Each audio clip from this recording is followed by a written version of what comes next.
The real danger of our work resided in the enemy's decided efforts to exclude us from combat. Often, the British deployed their great cannons, and a terrifying artillery duel began.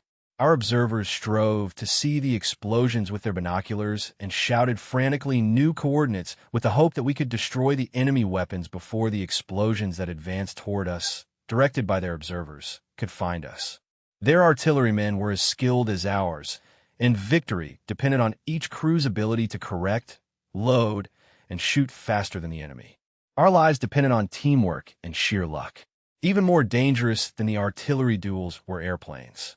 Nothing in my life has been so terrifying or so distressing as the sudden appearance of a series of American P-38 or P-40 fighter planes, their weapons shooting as they descended on us from the afternoon sun. A shout of "Flugzeug," and we hurried to abandon the cannons, plunging into shallow trenches as the first bullets began to whistle around us. The airplanes would make half a dozen passes, their machine guns raking our rows before running out of ammunition or moving on to a better target. I cannot imagine a more vulnerable sensation than being huddled in a shallow hole, completely visible, while the airplanes screech in the sky, often at the height of the treetops, to look for you and kill you. Our only security was distributing our trenches at a great distance, what Rommel called removing the target from the objectives. Often, we were entrenched hundreds of meters away. Although it was terribly lonely, at least we were not an attractive target for enemy airplanes that flew at a low altitude. I still have occasional nightmares about those planes. Quickly, I learned that nothing was more important than having that trench. And as our unit moved almost daily, going back only to delay the relentless advance of the Army of Montgomery, I must have dug 100 trenches in the hard and rocky ground of North Africa. That then was the general pattern of my days, weeks, and months in the Afrika Korps. We fought in an enormous delaying action, artillery duels on a front of 30 or 40 miles wide. Then we transported the cannons quickly a few kilometers toward the west. We turned and we bombed the enemy again. Sometimes our rearguard troops kept the enemy immobilized for several days, and we settled in our small holes to read an old and tattered copy of a newspaper of the Corps, Die Oase, the Oasis, or write letters home, or simply sleep. However welcome it was, a calm afternoon also meant hours under a blinding sun, mantles of wildflies, and a veil of emotional depression. Since we had the opportunity to contemplate in silence our secondary role in a lost battle and the increasingly smaller possibilities of getting out from it unscathed. The routine was broken only with the arrival of the pair, who once paid us in German marks, another time in Italian liras, and from then on, in cigarettes and soap that we could exchange with the Arabs, always present during any truce in the combats.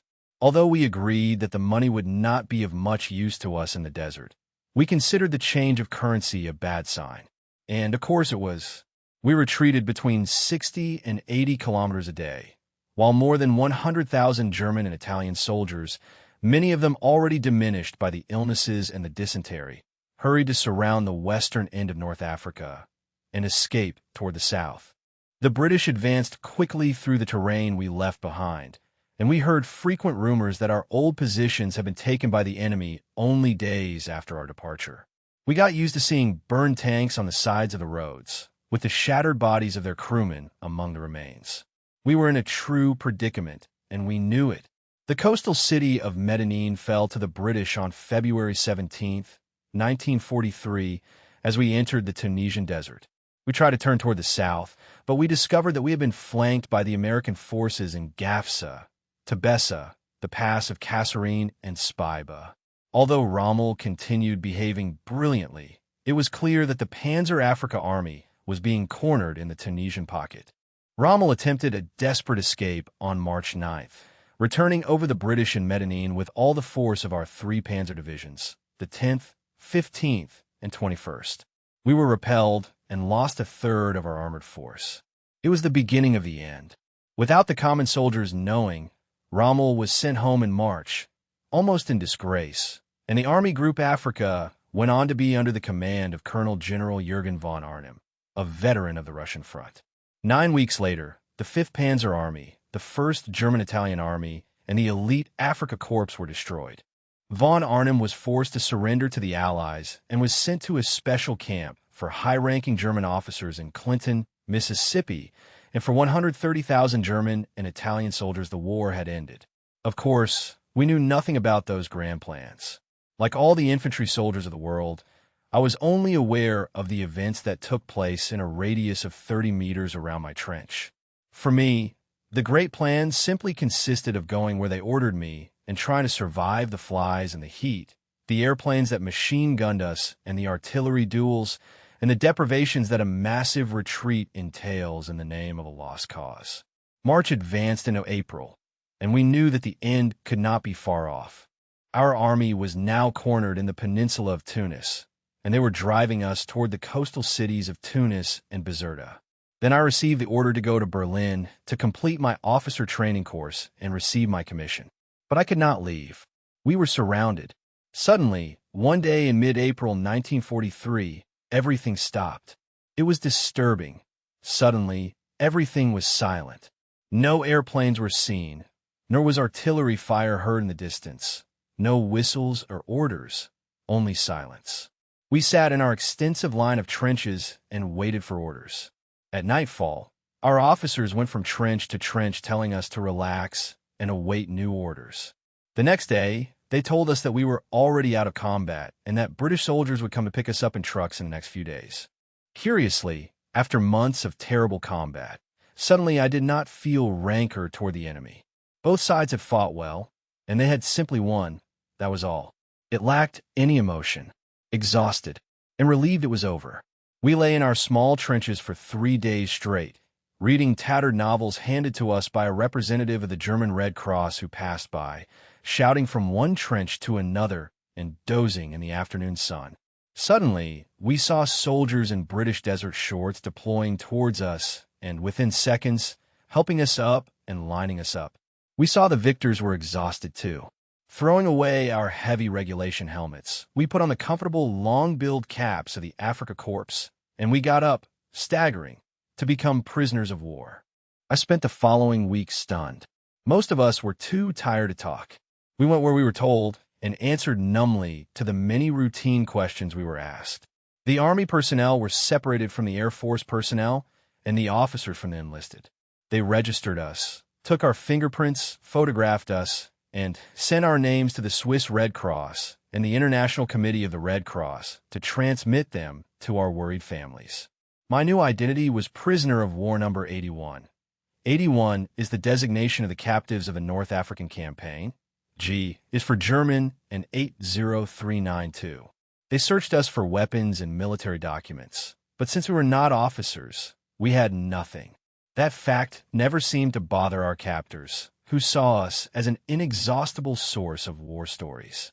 At each stage of our transfer to the enormous Allied enclosures of Oran, we were repeatedly searched for any piece of Nazi equipment, medals, decorations, daggers, or Luger pistols that might have escaped the attention of previous registrars. Then, like small tributaries of a stream, we joined larger rivers of fellow captives, and we advanced with difficulty toward Oran. After several days, we were handed over to the Americans, who guarded us for the rest of the journey. What interesting people, those Americans. The first thing that caught my attention was their good health. They all seemed overweight, and for a moment, I even wondered if their weight was why they all traveled in jeeps. It was evident that they had just arrived in North Africa and had not yet enjoyed the dietary benefits of several months of military rations and combat in the desert. My next surprise was seeing black people. There were no blacks in Germany, and, strange as it may seem today, I had never seen a black person. A very handsome black sergeant even spoke to me in perfect German. I was so surprised that I didn't know what to answer, so he shrugged, muttered something about me being a dumb cop, and walked on. I was also struck by the amazing amount of equipment they had, all kinds of vehicles and weapons imaginable. However, it was a small detail that suddenly made me realize that these were not just well-equipped American guards. I was seeing the victors of the war. It was the indifference with which they left the engines running without worrying about fuel shortages. At that moment, I realized that we would lose the war. Germany had made the mistake of declaring war on a country whose resources seemed almost unlimited. The United States would simply defeat us with its overproduction. Finally, I was impressed by their informality. They barely greeted, and their conversations among themselves and with us were generally open and friendly. I liked the Americans from the beginning, although they had several traits that I would find difficult to get used to. The need to treat everyone as you, their disinterest in learning about art and history, not even their own, and their unwavering conviction that any problem could be overcome by devising a larger or more expensive solution. With or without defects, I liked them from the first moment. They represented something I had never had: freedom, and how I longed for freedom. The next step was the trip to the United States. From collection points throughout North Africa, all newly registered prisoners were trucked to reception centers in Casablanca, Morocco, and Oran, Algeria. My reception center in Oran housed almost 10,000 German and Italian prisoners of war in a huge enclosure surrounded by barbed wire. Imagine 10,000 men fluttering from morning to night, chatting, taciturn, looking for lost companions, exchanging cigarettes, swapping rumors, and looking for a place to sleep. We received books and writing paper from the American, International, and German Red Cross, and we spent the time doing what soldiers seemed trained to do: wait. During the several weeks I spent in the internment center, in June 1943, I gradually developed the habits and hobbies that sustained me during the next 2 years of imprisonment in the United States. I learned to create small things with the wood or leather I found: cigarette cases, belts, wallets, carved objects. I became a loner, depending only on myself. You never knew the ideology or motives of the people around you, a lesson already engraved in my mind since childhood in Nazi Germany. I tried not to make deep friendships with any of the other prisoners of war, as we would probably be sent to different camps or separated by an unforeseen military routine. Oh, I always had many companions, friends with whom I could spend the afternoon playing cards in the camp canteen or discussing art during a quiet walk around the campgrounds. But I did not forge strong links. It was not only the logical way to prepare for a sea voyage to an unknown country and the years of confinement that awaited him, but it fit his personality well. He had been a loner for a long time and was irritated by any restrictions in his life. In retrospect, it is surprising how his personality, his perspective, and his skills prepared him for almost 40 years as a fugitive. One day, at the end of June, a Liberty ship was released, and boarding was accelerated so that we could leave the area and join other ships that formed convoys to cross the Atlantic. What emotion! The 23-year-old from rural Schweidnitz was going to cross the ocean to the United States. Not even Horst could overcome this. The ship was narrow, with prisoners of war sleeping in triple bunks. We spent most of our time in our bunks, although from time to time we were allowed to go up on deck to enjoy the fresh sea breeze or smoke. On one of those outings on deck, a U.S. military policeman noticed my handmade cigarette case and offered me $1 for it. After a thoughtful pause, which I learned from Arab street vendors, I relented. That small event, which still excites me today, had a curious effect on my life. It rekindled the flame of an artistic talent in the making that had only found an outlet through architecture. Since then, I have held solo exhibitions and regularly sell my paintings for considerable sums. The sale of that cigarette case to the young military policeman had another important effect. It consolidated my affection for Americans. The exchange of something I had created for something equally valuable to a young American soldier, the dollar, made me feel, even at that moment, that I had established a link with my future. Link with my future. I was going to be American. Otherwise, the trip was uneventful. The German officers maintained strict discipline, as always, and, in turn, obediently saluted all high-ranking Americans. I never understood the military mentality. One moment we were killing each other, and the next we were showing each other the most courteous military respect. The most difficult problems that we prisoners of war had to face during the trip were frequent seasickness and lack of exercise and ventilation, familiar conditions for any American soldier transported abroad. Otherwise, our routine was only interrupted by occasional deworming programs, filling out forms for the Swiss or the Red Cross, and those damn searches for war souvenirs. It was becoming increasingly clear that the further we got from the front, the more determined the souvenir hunters were, realizing that the prisoners were probably the closest they would get to the war. They were already taking buttons off our uniforms.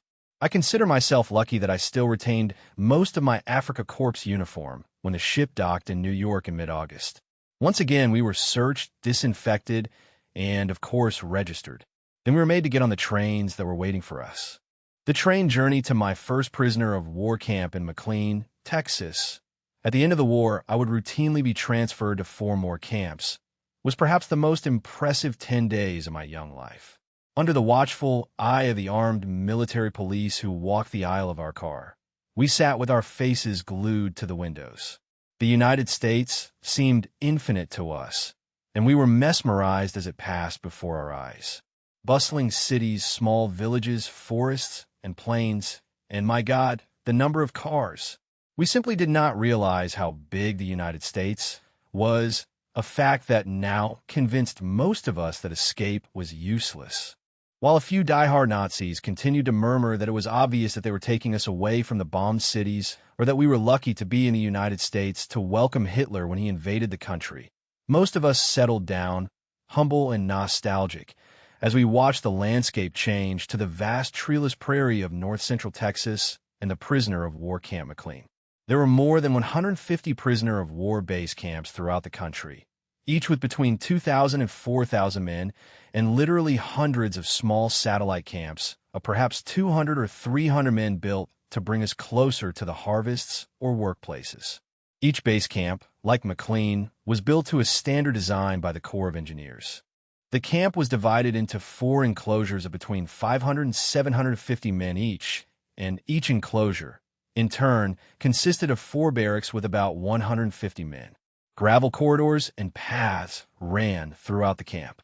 Most base camps had a wide variety of administrative buildings, dining rooms, infirmaries, canteens, workshops, and warehouses, as well as a post office, a chapel, showers, and laundry. In fact, the only real differences between our prisoner of war camps and normal Army training centers were the watchtowers, the 2 wire fences 3 meters high and 2.5 meters apart, the spotlights, and the occasional patrols with dogs. I actually liked the McLean camp. It was new and impeccably clean. In a way, we felt like pioneer settlers in the middle of the prairie and miles from civilization. The move was quite exciting. We hung our favorite photos or posters torn from American magazines and conditioned our small space to make it habitable.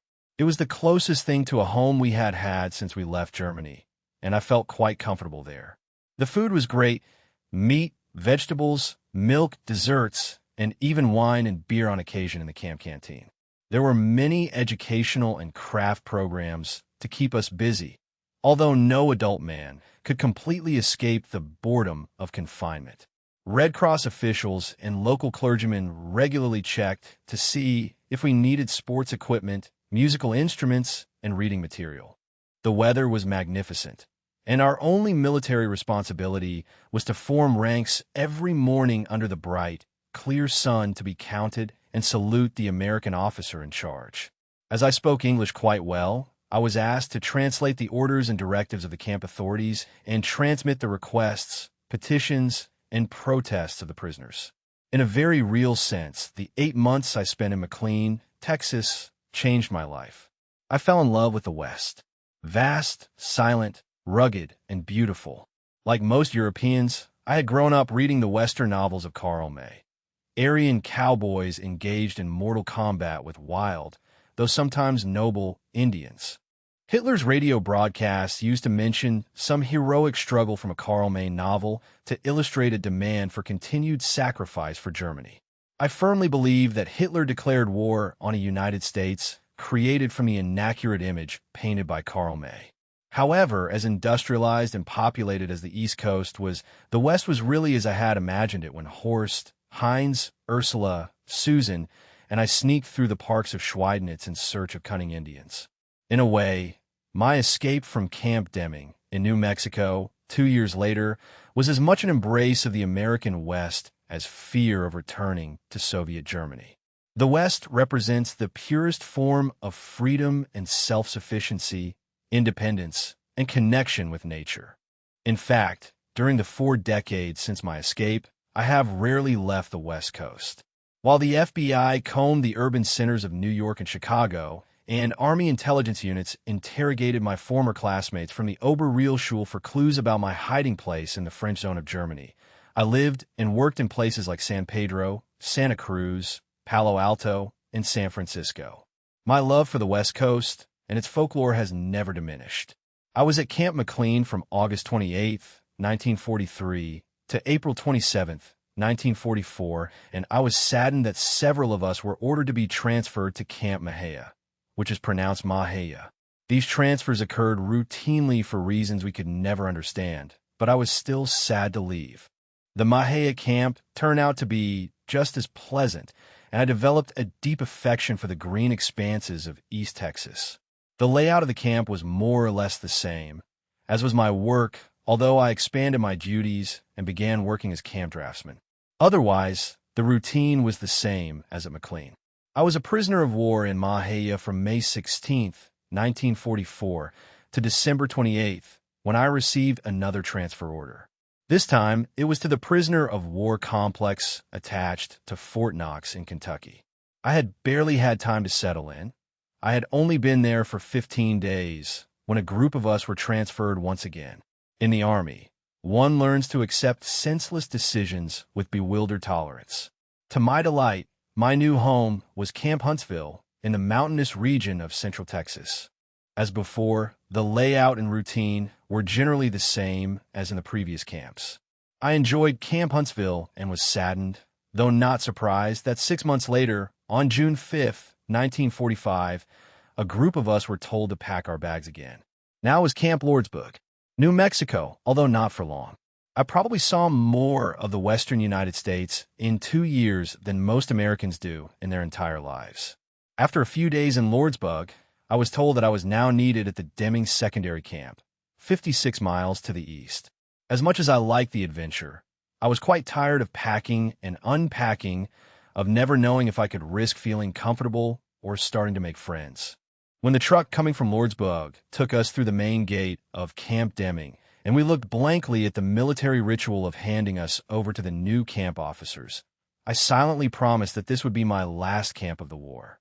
In fact, the war in Europe had ended the previous month, and I was reaching the point of saturation with respect to the military, both ours and theirs. I was tired of receiving orders and responding to a meaningless routine. Yes, I promised myself that this would be my last camp in the United States.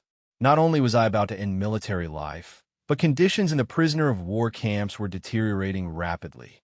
Now that the prisoners released by the United States were returning from abroad, the quality of our food decreased drastically and the general treatment hardened. The revelations about Nazi atrocities were making our guards dangerously nervous, and we saw our fate being debated angrily in newspapers. Clearly, it was time for this era to end. We weighed all the options available to the War Department and generally assumed that we would eventually be released in the American zone of West Germany. We also agreed that it was perhaps not the ideal place to end up given the widespread hunger and post-war chaos, but it was much better than ending up in the hands of the Russians. God, don't let them hand me over to the Russians, the Russians, the Russians. Suddenly, my body jolted forward, and I realized I was huddled in the dark corner of a freight car that was stopping with a jolt. Suddenly, I felt hungry, cold, and terrified. What had I done? Before I could even assess my situation, I realized that the train was stopping. We had arrived at our destination. Now, my survival depended on getting out of the car before I was discovered by the approaching railway detectives looking inside each car. My heart was pounding as I silently got out of the car. I shrank back as I waited for the men to turn around. For a brief instant, the three seemed distracted by something at the front of the train, and I took the opportunity to run from the car. I climbed a gravel embankment and ran as far as my weakened state allowed. After some 100 meters, my legs gave out, and I crouched in the shadows of a railway warehouse. They had not seen me. I gathered my courage and the strength I had left the railway yard without anyone stopping me. So far, Everything was going well. But where was I? As I blinked in the bright sunlight, trying to sort out my thoughts, I saw a large sign painted on a building in the railway yard. It said, San Pedro, California. I still remember that moment of euphoria and the joy I felt. I had made it. California. How appropriate that the only train that passed through my prisoner of war camp in Deming was bound for California, the last frontier of the United States. Larger than many European countries, California has almost 1,000 kilometers of stunning coastline, year-round sunshine, and a defiant sense of individualism. It was the perfect place for me. For almost 200 years, American pioneers had moved west, gold prospectors and ranchers, businessmen and holy men, dreamers and schemers. When they reached the shores of the vast Pacific Ocean, they found themselves in California, and most of them stayed. I discovered that their descendants represented the greatest diversity of social, economic, and political elements in the United States, and, with few shameful exceptions, California tolerated them all. It was the place to experiment, to build something new. In the words of John Steinbeck, California was less a state of the union than a state of mind. In more realistic terms, California was the mecca for three basic types of people: forward-thinking entrepreneurs in search of riches, the disinherited poor looking for work and cheap housing, and finally, a broad spectrum of pleasure-seeking adventurers who benefited from the luxuries of the rich and exploited the labor of the poor. It was both the end of the rainbow and the end of the road. Looking back, I'm still amazed at the luck that brought me to California. There I was, a terrified young man of 25, just days after deserting the German army, a fugitive who spoke broken English in a strange country. I had no idea of the customs and laws of the people around me. In fact, the only thing I knew about Americans up to that point was what I had learned in the few conversations with our prisoner of war guards, reading American newspapers, and the antiquated and convoluted vocabulary of Karl May novels. Lo, the bandits are approaching quickly. In retrospect, I doubt that I could have survived so easily anywhere other than California. Where would I have found a warm place to live in Chicago, for example, or New York? How would I have eaten until I found work? Here I could sleep outdoors under a mild sky and pick fruit where I found it. In places like Ames, Iowa, or Litchfield, Connecticut, not to mention states with southern accents like Georgia, Mississippi, or Alabama, I would have stood out like a sore thumb. And what if I had ended up in a predominantly ethnic or religious community, where my appearance would have immediately aroused curiosity? No, I doubt I could have remained free for more than a week anywhere other than California. Also, with the end of the war, thousands of new residents were arriving in search of employment, wealth, or a new beginning. I simply became one more. How lucky that my new beginning was in San Pedro.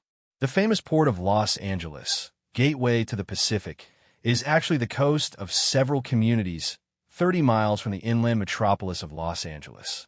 At the southern end of the port is Long Beach, and at the northern end, on a major cape, is the city of San Pedro. It was a city where it was easy to disappear. San Pedro, a community of almost 50,000 inhabitants dedicated to maritime and rail transport, had a large port district, a major military base at Fort MacArthur, and kilometers of drilling towers and storage tanks of Union Oil. Culturally, one could enjoy the serenity of the Buddhist temple in eastern San Pedro, the opulent Royal Palms Country Club in White Point Cove, or the striking Beacon Street, packed with soldiers and sailors on Saturday nights. For the younger ones, San Pedro also had one of the first restaurants with service in the car, the Harbor Drive-In on the corner of 6th and Gaffey in Southern California. It was the perfect city to begin the final stage of my escape. It had a logical layout, which meant that I would not get lost often or have to ask for directions. There were enclaves of Yugoslavs and Italians, so I would not stand out. Large open areas to sleep, such as White Point Park, Royal Palm State Park, MacArthur Park, and Cabrillo Beach, and kilometers of docks and piers at the mouth of the Los Angeles Canal and along the adjacent terminal island. I was ready to leave, but where did I want to go? I quickly ruled out Europe. Post-war Germany was a mess. Bombed cities, famine conditions, ration books, identification cards, and questionnaires to locate the most dangerous Nazis and bring them to trial. None of that seemed remotely appealing to me. Besides, where in Germany was safer than here, in the United States. Schweidnitz was now under Soviet control, and my poor parents had probably already died or were in a Russian labor camp. Furthermore, the need for new identity papers almost guaranteed that I would soon be arrested as a fugitive prisoner of war and punished. No, Europe was ruled out. Then I thought about stowing away on a freighter headed for South America. Many Latin American countries were pro-German. Some, like Argentina and Paraguay, were almost openly Nazi. I was sure that, as a former veteran of the Afrika Korps, I would be well received by the authorities and would easily integrate into their culture. But the more I thought about it, the more unpleasant that life seemed. Why would I want to live in a country that admired and emulated the same fascism that I had come to hate? Besides, I was fascinated by the United States and spoke some English. In any case, I had no idea which of the many huge ships that were loaded and unloaded along the docks was destined for Europe, South America, or for that matter, for Alaska or Zanzibar. For weeks I slept in the city parks and spent my days prowling around the heavily guarded docks in search of a signal. Perhaps I would hear a longshoreman shout the destination of a ship or stumble upon an unguarded ramp. I soon realized that apparently no signal was going to appear and that my daily furtive prowling around the docks would surely arouse suspicion. In mid-October, for weeks after escaping from Camp Deming, I decided to temporarily abandon my plan to sneak onto a foreign ship and try to make the best of the situation in the United States. I could always try another port if things did not go well. With that decision, I unconsciously committed myself to living in the United States. I decided to give it my best, and for as long as it lasted, become the best American this country had ever seen. I was terrified. It is difficult for anyone who has led a stable and safe life to imagine the constant fear of a fugitive and also of a foreigner. Terror and anxiety permeate every moment, every pore, every thought. The most innocent look or the slightest hint of interest provokes instantaneous panic. Do they know? Have I made a mistake? Is someone pointing at me or even calling the police right now? I was scared every second of the day. What would happen if a local policeman stopped me? I had to have a story ready at all times. For a while, I practiced being a Yugoslav refugee newly arrived from a displaced persons camp in Europe. What date had I arrived? What was my ship called? Who did I know in the Yugoslav community of San Pedro? Then I thought about being French-Canadian, then Dutch, then Latvian or Estonian. Who knew anything about Latvians or Estonians? I even thought about being deaf and mute, perhaps as a result of some war wound. The dilemma resolved itself one afternoon, when I plucked up the courage and entered a small barber shop on a back street. My hair was very disheveled and was beginning to stand out among the military-style haircuts of the returning soldiers and other men my age. Sitting in the chair, with my heart pounding at the possibility of saying something that might attract attention, I understood that the barber was asking me if I was Norwegian. He told me that I looked like his brother-in-law from Michigan, a nice Norwegian lumberjack named Peter Peterson. I congratulated him on his keen eye. When I went back out into the street, I had a new identity. I was a Norwegian immigrant named Peter Peterson. Unimaginative, I know, but at the time it seemed reasonable to me. I thought that if a barber from San Pedro believed that I was Norwegian, a man who prided himself on his ability to assess his clients, then that is what I would be. When I finally decided to leave the parks and risk renting a room for 50 cents a night in a local boarding house, I signed the register as Peter Peterson. I even bought a large silver belt buckle at a military supply store on Beacon Street and had my new name engraved on it in case I needed to prove my identity or otherwise remember my new and unknown name in the middle of the night. I remained Peter Peterson for more than a year. Finding work was another distressing experience. I started by responding to ads in restaurant windows looking for dishwashers or busboys. Such humble jobs did not require conversation, identification, or a job application. Dishwashers and busboys were generally paid in cash per day, and, when no one was watching, they usually ate as well as the paying customers in the dining room. It was the kind of job you could quit after a week or two. The sign, "Dishwasher Wanted," reappeared in the window, and another tramp showed up. I bet I changed dishwasher jobs 15 times in 3 months. If the kitchen staff or the restaurant manager showed too much interest, I excused myself to go to the bathroom, went out the side door, and simply did not return. If for some reason they delayed my payment or asked me to fill out a detailed form, I left. I knew that, with the amount of people arriving in California every day, restaurants and sandwich shops had no problem finding substitutes.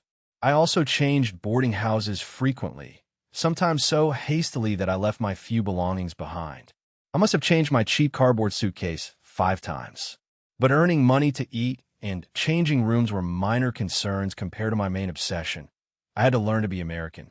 Changing my identity and abandoning my language, my habits, and my past was the most painful trauma of my life.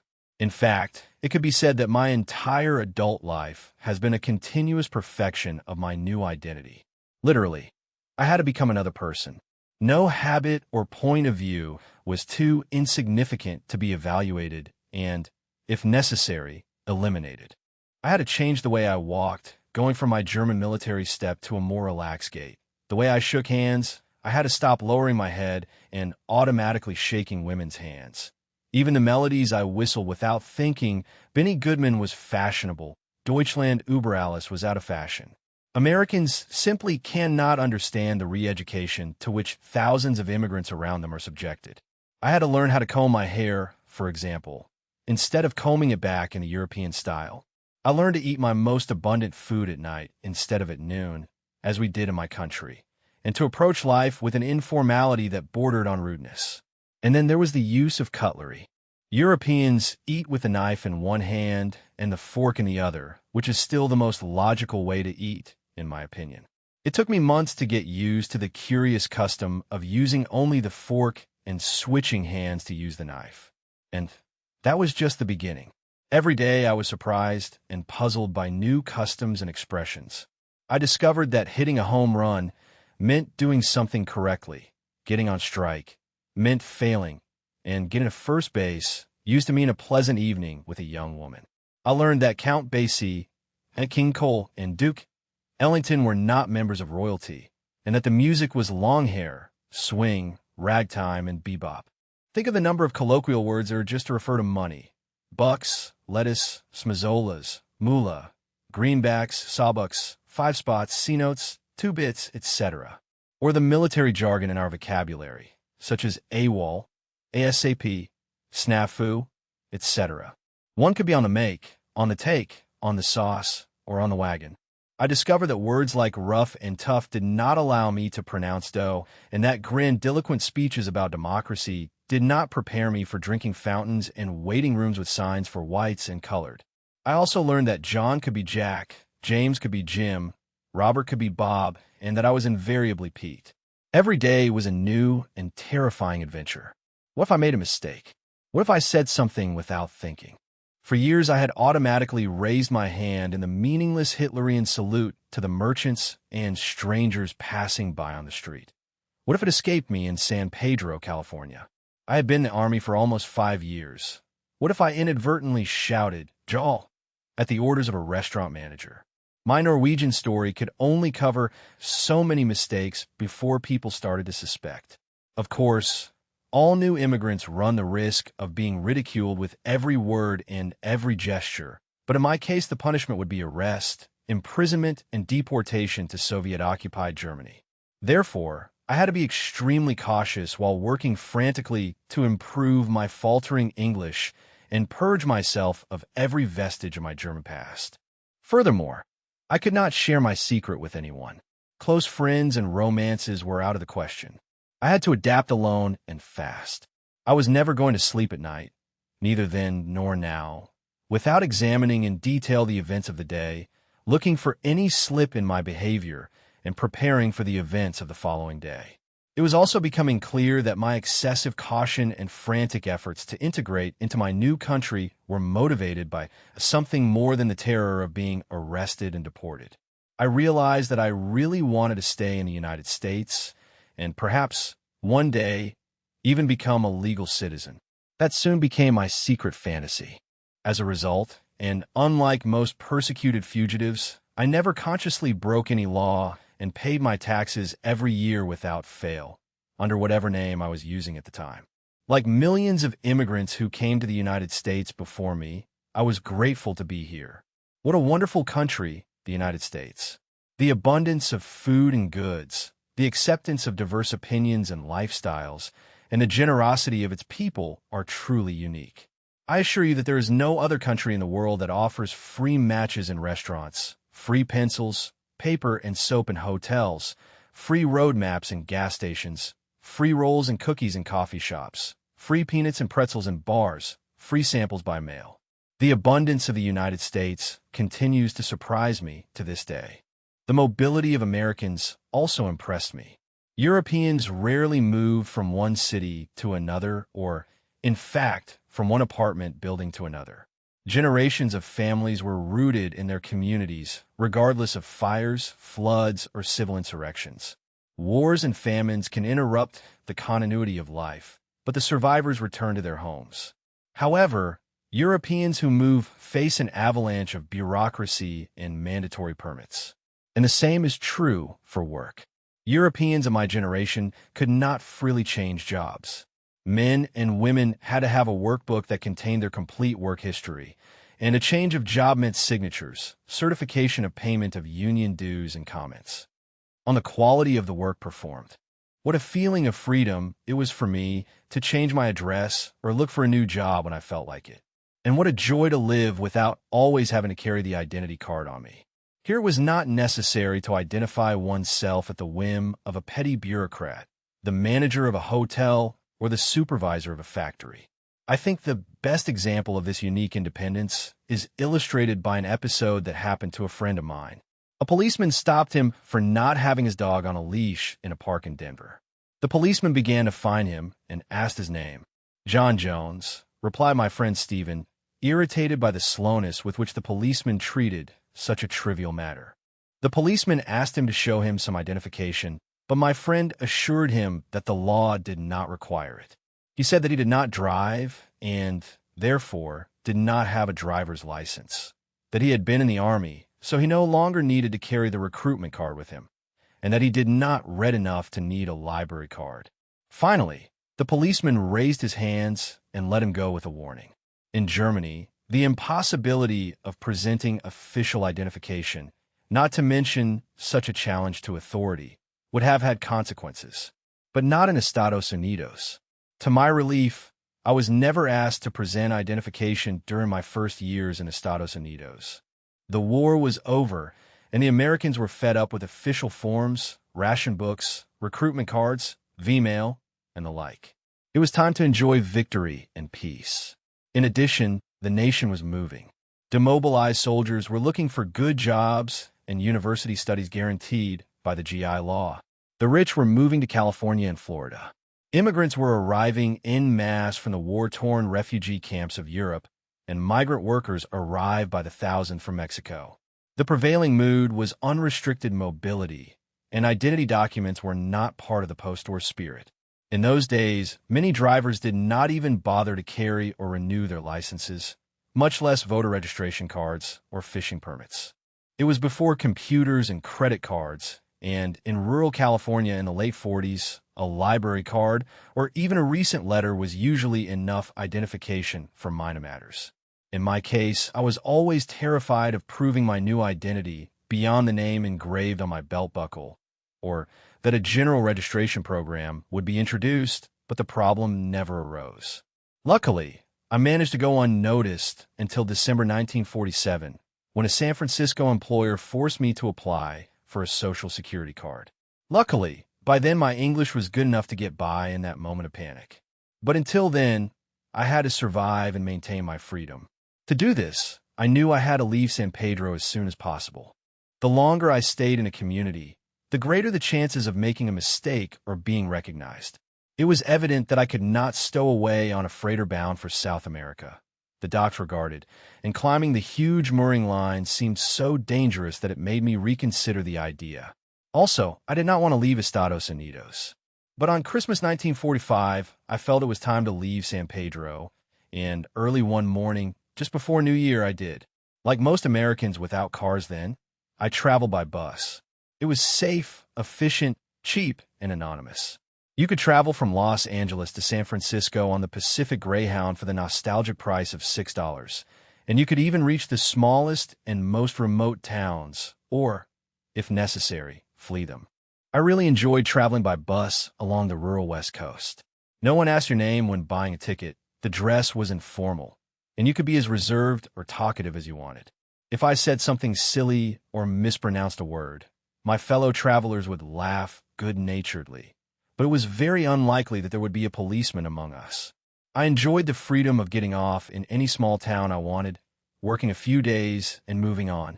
What I enjoyed most was contemplating the rural landscape, which still captivates me today with its beauty and variety. I found it hard to believe that I was no longer on a prisoner of war train, and I often came out of my reverie and was surprised that the bus was not full of fellow German soldiers. It was the means of transport of the working class, and the poor understand the state of mind of other poor people. Good jobs were scarce and money was tight, and if that tall, thin Norwegian with a cardboard suitcase looking out the window didn't have much to say, well, that was okay. And, as always, I didn't talk much, partly out of fear and partly to sit quietly and learn as much as possible. I discovered all kinds of tricks to survive, ways to save money, cities that I should avoid because vagrants were not well received, were not welcome, and, most importantly, where there was work. It was a real education for me. I learned that you could buy good work clothes in war surplus stores, get emergency food at a Salvation Army dining room, and get a post office box at the post office instead of having a permanent address. Finally, they told me about a vast labor subculture, that of migrant farm workers who moved along the West Coast following and harvesting the ripe crops. Everyone agreed that it was a hard, but honorable and healthy life, with many trips, camaraderie, and free fruit. That was for me, but I probably would not have finished my odyssey on the road as a migrant picker if not for a crisis. It was mid-March 1946, and I had been on the road for almost 3 months. I got off the bus in a small town near Medford, Oregon, to earn money for the trip doing odd jobs. I was hired as a lumberjack to prune and fell huge trees. It was a terrifying, dangerous, and exhausting job, and despite all the precautions, I had an accident. Somehow I slipped and cut my calf. There was no doubt it was an ugly cut. I was losing blood and needed medical attention quickly. Everything happened very quickly. The next thing I knew, someone was taking me to the local hospital. I was terrified at the idea of having to answer dozens of personal questions and account for my medical history, but the sight of the tourniquet below my knee convinced me I had no option. They healed me, but I had to stay for 2 days. And for 2 days, I lived in fear.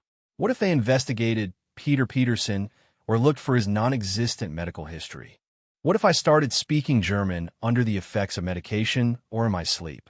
I had escaped only 6 months before and was barely able to hold a conversation in English. Who knows what I could blurt out in a moment of pain? Finally, I became so concerned about the growing curiosity of the hospital staff that, recovered or not, I decided it was time to leave. I simply discharged myself in the middle of the night and ran. My instinct told me, rightly, as I later learned, that the authorities were tightening their grip in California.